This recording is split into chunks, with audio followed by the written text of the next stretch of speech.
A police car goes on the opposite side and sends a bike rider flying on the Harbour Bridge, 3:25 p.m. Now, in the video, a police van can be seen driving on the bridge. There's no one in front of them, but they hit the brakes and start to turn into the lane next to them. But they obviously didn't see the motorbike rider in the next lane. The guy on the motorbike had no time to stop. He smashed into the police vehicle and ended up on the deck of the Sydney Harbour Bridge.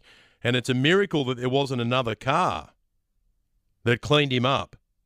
Traffic started to bank up. It caused delays during peak hour. The crash was reported as an accident involving a car and a motorbike. There was no mention of police. And we've put this to the New South Wales Police Force. They said they had no idea what we were talking about at first and they had to do some digging of their own. So they've done that. They've now come back to us with this statement. Officers have commenced an investigation following a crash involving a marked police vehicle and a motorcycle on the Bradfield Highway.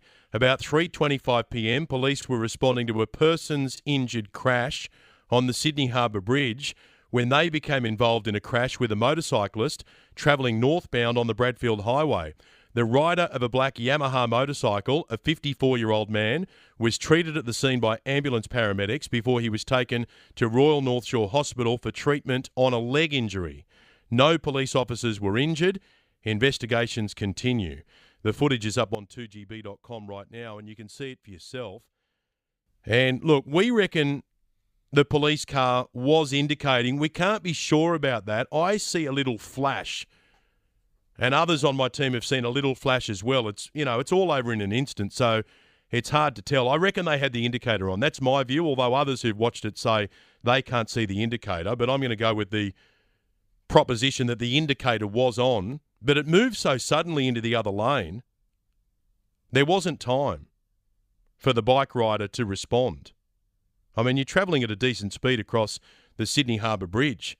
Were they attempting to do a U-turn to get to the other incident that they mentioned in the statement? We don't know. So take a look at the footage on our website and tell us what you think. And look, accidents happen, and maybe that's the extent of it.